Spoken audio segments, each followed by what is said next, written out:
Sabemos que os espíritos nos influenciam, mas em alguns casos essa influência é tão intensa que a pessoa pode ser afetada ou até mesmo conduzida.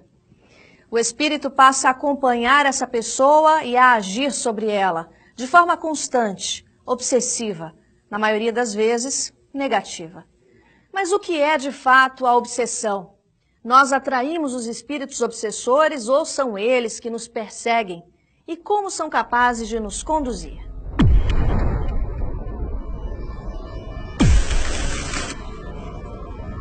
Atualmente, a obsessão ela está graçando de maneira epidêmica. Pessoas podem ser conduzidas por um obsessor sem se darem conta de que não são elas mesmas. Por conta da obsessão, pode chegar até mesmo à loucura. Existem muitos loucos internados em hospícios que, na verdade, não são loucos. Na verdade, eles estão ali sob a influência de um espírito vingador.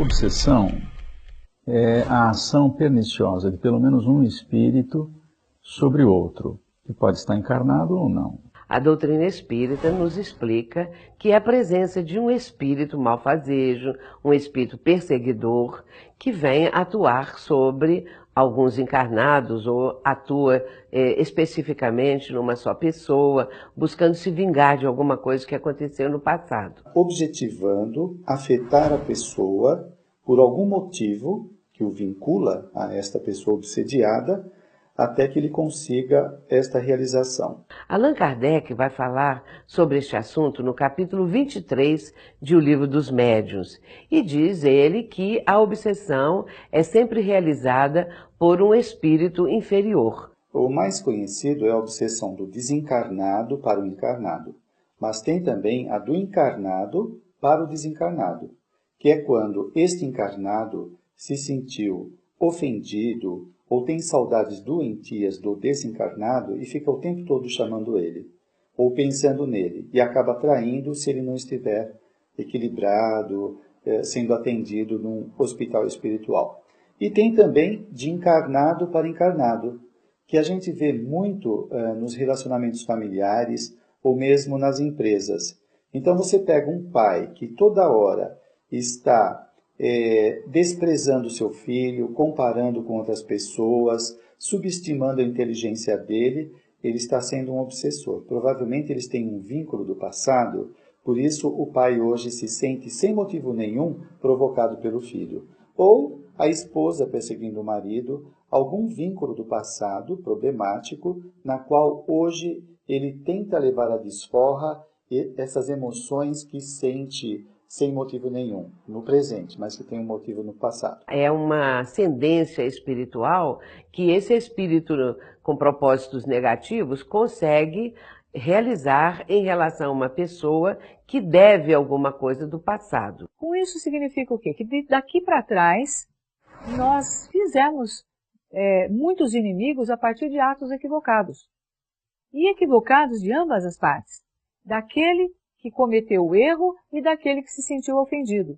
Então, quando nós falamos de obsessão, nós estamos falando de que não há conhecimento do perdão. Pode haver um processo de culpa na pessoa que sofre a obsessão. Mas a partir do momento que ela resolve, através do autoconhecimento e da correção dos seus comportamentos, das suas atitudes, a se transformar, a fazer a reforma íntima, fica mais difícil abrir brechas para processos obsessivos. Então, acho que a questão do autoconhecimento e a questão da correção significa trazer essa pessoa para hoje. É hoje que ela vai poder ou não assumir responsabilidade com relação aos erros cometidos. Quando a gente foge do vigiar e orar, que Jesus tanto recomendava, a gente cai em situações inferiores e aí a gente pode ser passivo de obsessão de várias naturezas. Sobretudo aquelas tendências que você tem mais no seu espírito, para o assassinato, para o roubo, para os desvios sexuais. De uma forma geral, aquilo que você tem como mais débitos do passado que você precisa suportar e você precisa vencer essas tendências, é que os espíritos obsessores trabalham mais em você. Daí a necessidade de que você esteja sempre, como dizia Jesus, vigiando e orando, como está lá no capítulo 26 de Mateus, para vencer essas tendências inferiores que fazem parte dos nossos espíritos. Kardec diz, numa de suas obras, que a obsessão é um flagelo da humanidade. E ninguém percebe, porque se dá entre o mundo invisível e o mundo visível.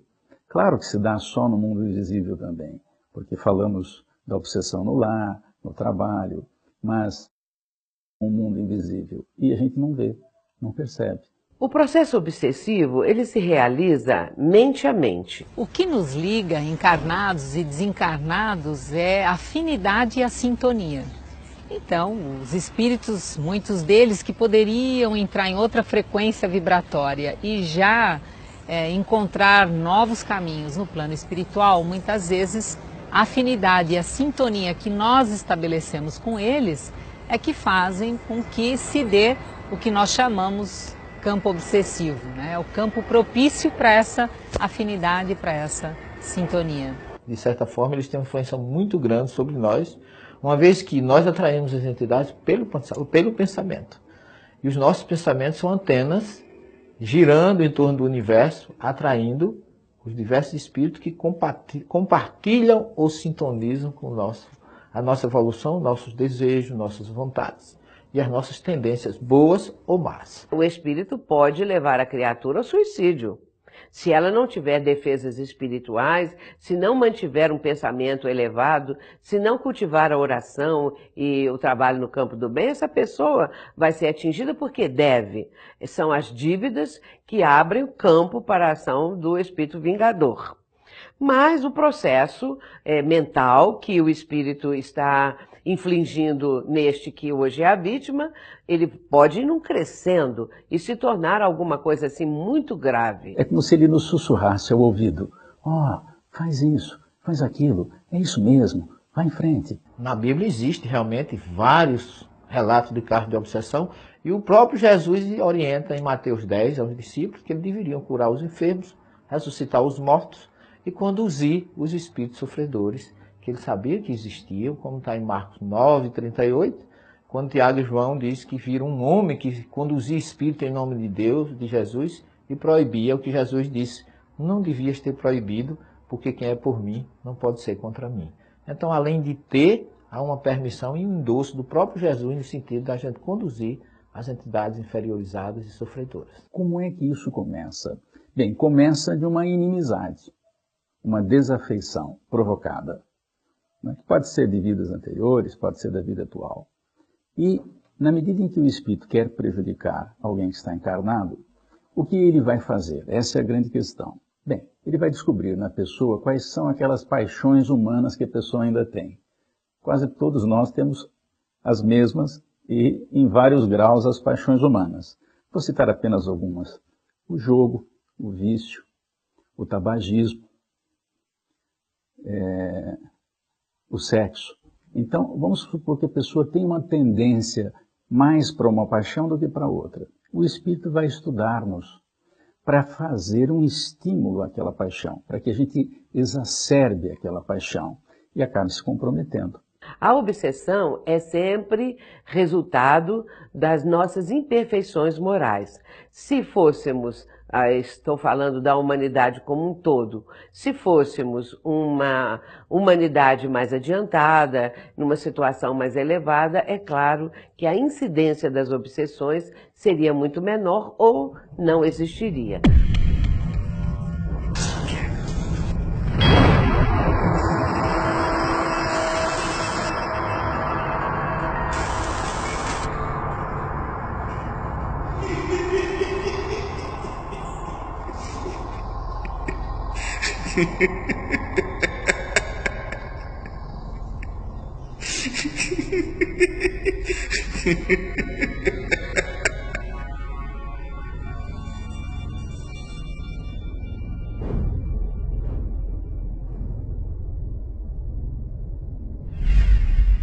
Quais são as possíveis causas que desencadeiam e mantêm um processo obsessivo?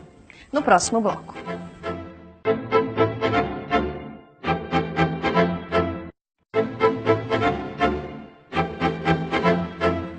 faz com que um espírito que poderia seguir para o plano espiritual continue ligado ao mundo dos encarnados? Por que deseja nos acompanhar e prejudicar? Pode haver motivações pessoais por trás disso? Afinal, quem são nossos obsessores? Quem é o obsessor? É um demônio? É um espírito que veio das trevas? É um monstro? Quem é esse que hoje está se vingando, que hoje está perseguindo a criatura? Na verdade, nós vamos entender com a doutrina espírita que o espírito obsessor é alguém como nós. Foi na Terra uma pessoa comum. Era uma pessoa que estava aqui no plano terreno, vivendo tudo aquilo que os encarnados vivem no plano físico. Mas foi, de alguma maneira, prejudicado por alguém. Às vezes, essa maldade, esse crime que foi cometido e que ele sofreu tudo isso, cometido por uma outra pessoa, leva-o, ao passar para o plano espiritual, desejar se vingar. Às vezes, o crime fica impune perante as leis da terra, mas aquele que foi a vítima leva isso para o mundo espiritual e pode estar voltado para um processo de vingança. Se ele não vingou aqui na terra, vai vingar lá no plano espiritual, atuando sobre o que está na terra, no plano terreno, e assim se iniciam os processos obsessivos. Todo obsessor, quando começa a obsedar, ele tem uma intenção, que é ferir porque foi ferido. Então, quase sempre, uma advertência de Jesus, nós temos aquilo que nós plantamos, não é isso? A cada um segundo as suas obras. Se a gente planta inimigo, vai colher o quê? Inimizade. Então, o obsessor tem sempre o propósito de se vingar. Os tipos de obsessão, Allan Kardec vai evidenciar isto, registrar isso em O Livro dos Médiuns, são 3 fundamentais: a obsessão simples, a fascinação e a subjugação. Cada uma dessas apresenta uma gradação de intensidade da atuação do espírito obsessor e com características próprias. A obsessão simples e a subjugação seria a obsessão simples um processo mais, vamos dizer, superficial, e aquela menos grave, e aquela denominada de subjugação já é um assédio muito maior, um domínio, melhor dizendo, muito maior do espírito que é perseguidor para a sua vítima. E a fascinação, ela tem outras características, porque o espírito que está atuando sobre um médium, ele vai convencer esse médium que ele é um espírito superior, que não erra nunca, e ele, médium, também tem uma missão, e os dois juntos devem realizar essa missão. Só que o espírito fascinador vai transmitir ao médium ideias absolutamente esdrúxulas, esquisitas, e o médium vai tomar como se fossem coisas maravilhosas, porque ele não tem, assim, a condição, o bom senso de avaliar aquilo que está produzindo, que está escrevendo, que está transmitindo por intermédio desse espírito fascinador. Muitas obsessões nascem em vidas passadas, inimizades do passado, entre duas pessoas, por exemplo. Uma encarna, a outra não encarnou, e os dois não se querem bem. Como aquele que está invisível tem maior acesso e trabalha escondido, sem que ninguém perceba, ele tem a chance de nos prejudicar. Alguma coisa houve entre eles, na qual o obsessor hoje ele se sentiu injustiçado no passado e ele está tentando hoje se desforrar daquilo que aconteceu no passado. Um outro motivo que nós podemos citar é o motivo casual. Uma pessoa hoje, por causa do seu comportamento social, digamos que a pessoa seja agressiva, ela resolva os seus problemas afetivos através da bebida, as suas angústias também são resolvidas através da droga. Então, é uma pessoa que tem comportamentos desequilibradores, que acaba atraindo espíritos que estão na mesma faixa que ele, que têm os mesmos interesses e os mesmos vícios, e que vão, então, se afinizar ao comportamento dele. Uma obsessão, ela pode produzir intercorrências físicas, mexer com um organismo. Por exemplo, um espírito pode insuflar naquele que já tem o hábito de comer, a comer mais. E provocar desarranjos, não é? Orgânicos. Não é?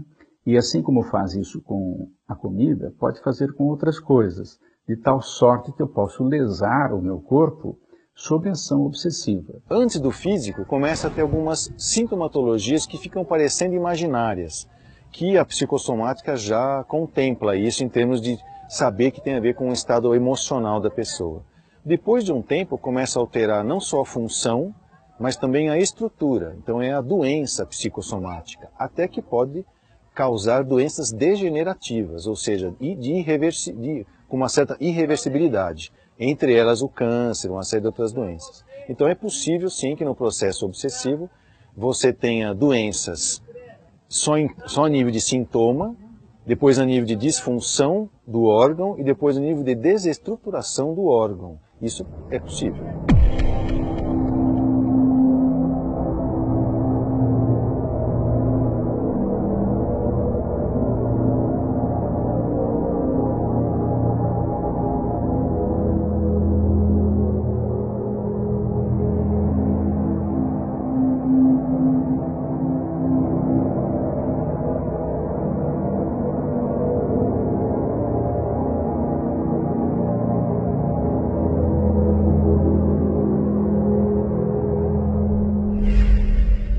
Mais do que se permitir ser obsediado, podemos colaborar com o processo.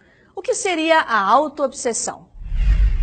Por incrível que pareça, a própria pessoa pode se auto-obsidiar. De que maneira isso acontece? Pessoas que têm baixa autoestima, pessoas que não se conhecem o suficiente, pessoas que são muito autocríticas, pessoas que não fazem aquilo que deveria ser feito por si próprias.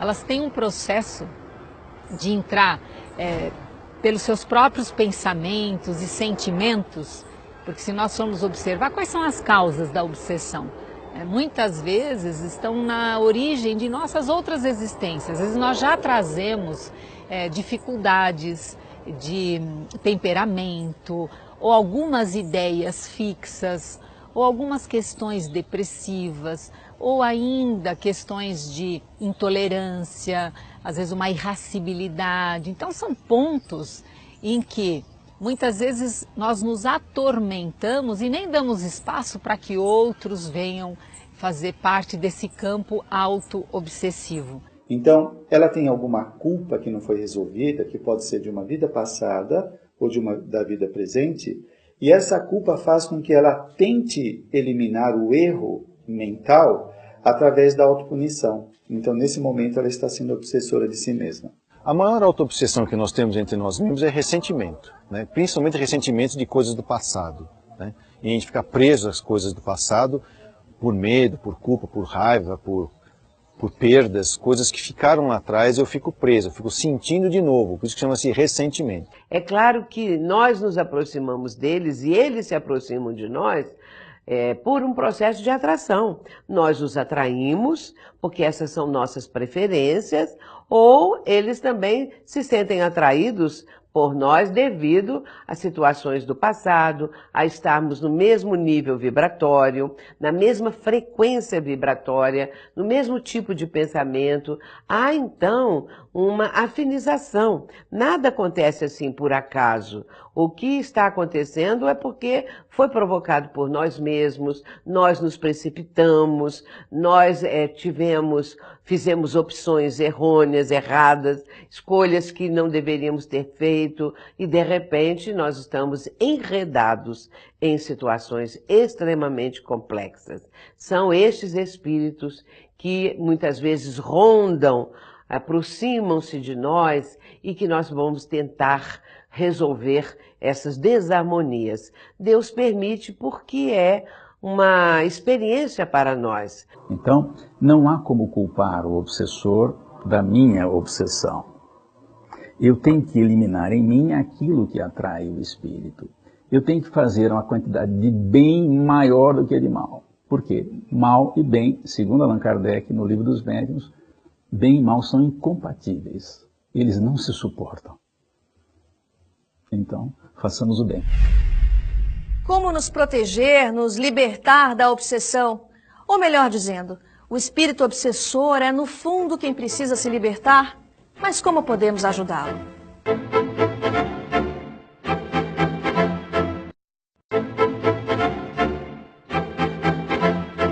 Como funcionam os tratamentos de desobsessão realizados em centros espíritas?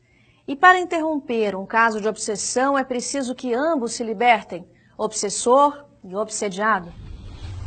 A causa das obsessões é sempre a imperfeição moral, que dá acesso, que dá possibilidade ao assédio de um espírito mau, de um espírito que queira prejudicar alguém ou esteja visando uma pessoa especialmente. Quando a gente fala de obsessão, nós estamos falando de uma influência espiritual negativa na vida de alguém.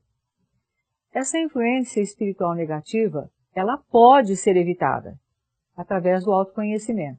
Mas a gente vive um momento em que o autoconhecimento é muito pequeno. As pessoas não se conhecem o suficiente até para saber o que é a sua mente e uma mente externa. Então, uma coisa que é muito importante é sermos mais observadores de nós mesmos. O que eu ando pensando? Eu tenho clareza, eu tenho consciência do que eu penso? Quais são os meus pensamentos? E os meus sentimentos? Eu sei dar nome, eu compreendo o que eu estou sentindo, eu percebo se existe uma coerência entre o que eu sinto e o que realmente está acontecendo, as lições que a vida me traz todos os dias. Então, quando eu sou um observador, uma observadora de mim mesmo, eu já tenho aí uma dificuldade de ter uma interferência. Esse é o vigiai que Jesus dizia. Porque às vezes nós falamos, mas vigiar como? É isso mesmo, é ser observador de si próprio. Por quê? Ele vai pegar as tendências que o indivíduo tem, comportamentos fracos, conflitos, perturbações, e começa a atuar com as suas ideias nessa área nevrálgica da personalidade e começa a levá-lo a ter comportamentos que nem sempre ele quer. É claro que ele está aproveitando a tendência da pessoa, mas ele vai potencializar isso.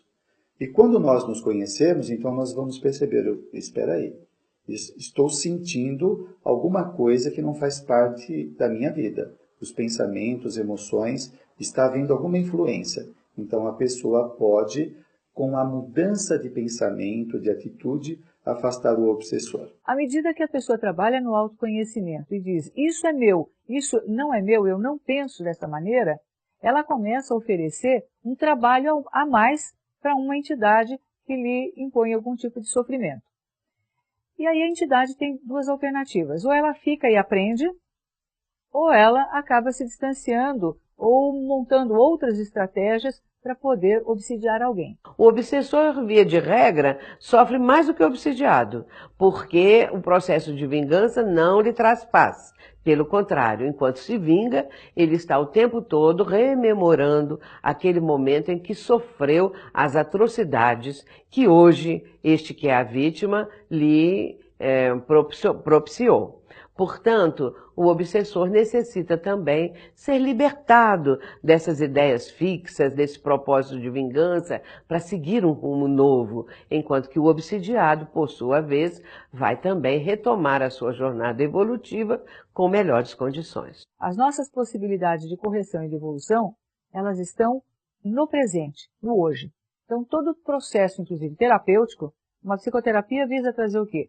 O paciente para o momento atual, para hoje. Porque hoje, através de uma nova reflexão, é que ele vai entender, vai eliminar a culpa e auxiliar até no processo de crescimento da entidade que também ficou para trás, que vai ser obrigada, de alguma maneira, a entrar em contato com essa nova visão dos fatos, vai começar a trabalhar o perdão, o outro vai começar a trabalhar a culpa e é possível que esse processo, então, seja transformado.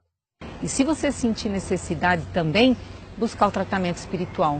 Então, buscar na casa espírita ou buscar na sua religião essa conexão.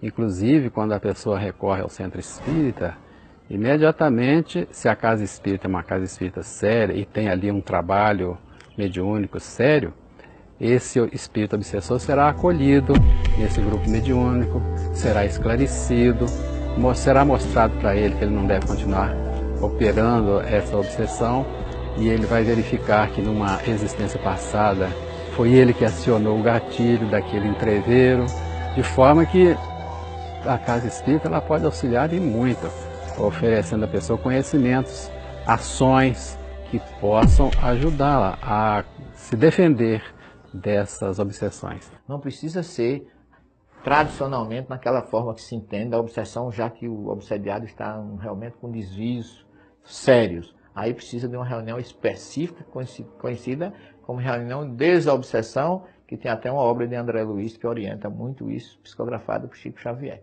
Mas qualquer atitude, um diálogo fraterno, uma conversa positiva, é um ato de desobsessão que a Casa Espírita, como escola, ambulatório e hospital, está sempre muito em condições de atender a qualquer um que se encontre nesse fato. Na verdade, todos nós somos obsediados. O próprio Chico dizia que podia ser obsediado várias vezes por dia, então nós estamos sempre passíveis disso, daí a necessidade do orar e vigiar, e uma casa espírita é sempre um local que é muito útil nesse sentido.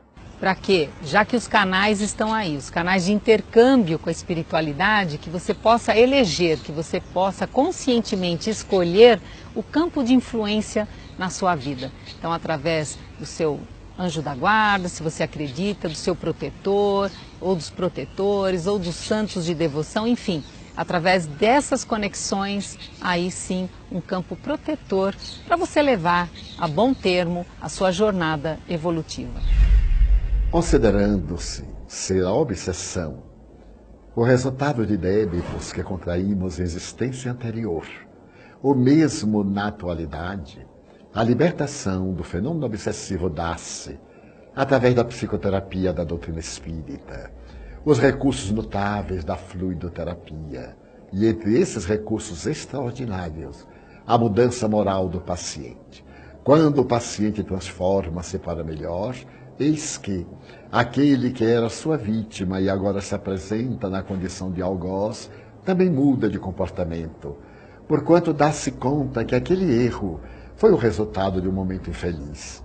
As obsessões têm por finalidade chamar-nos ao reto caminho do dever, a convidar-nos à reflexão profunda em torno dos nossos atos, tudo aquilo que infringe as leis, que entra em choque contra os códigos soberanos da vida, constituem delitos, e nem sempre as suas vítimas estão dispostas a perdoar-nos, o que no futuro dá lugar aos transtornos de natureza obsessiva. Mas também temos o direito de reabilitarmos-nos. Se nós ofendemos, pedimos desculpa, mas se o outro não está disposto a desculpar-nos, nós trabalhamos pela renovação moral e nos dedicamos à prática do bem. A suave e doce misericórdia do Senhor vem até nós, abrindo-nos as portas à saúde. Toda a obsessão tem cura, seja ela obsessão simples, seja ela no segundo grau, a fascinação, ou esteja em cursa naquela condição terrível da possessão, que Allan Kardec chama subjugação. O paciente tem lucidez e pode recuperar-se pela sua transformação moral para melhor, conforme Exarado e o Livro dos Médiuns, no capítulo 23 das obsessões. Ficou com vontade de saber mais ou tem dúvidas sobre outros temas? Acesse o site e aproveite nosso arquivo de programas. Eu te espero no próximo Transição.